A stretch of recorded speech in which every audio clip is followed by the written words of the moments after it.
A faster reader. How to read from Safari. Welcome to the tutorial that will show you how to read with a faster reader from the Safari browser.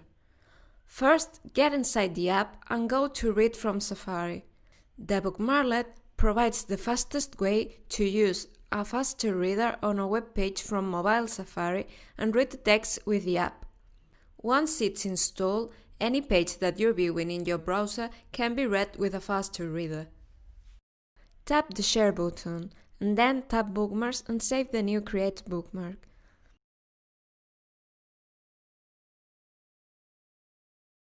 Now tap on the Bookmarks button again and select Edit on the Read with a faster reader bookmark. Tap the URL field, clear it and use the Paste option. We've copied the bookmarklet code you need automatically for you.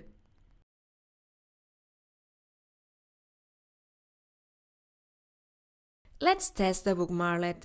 Go to a web page you want to read, tap the bookmark button and select the Read with a faster reader bookmarklet. The faster reader application will open and you will read the text of the web page like you're watching video.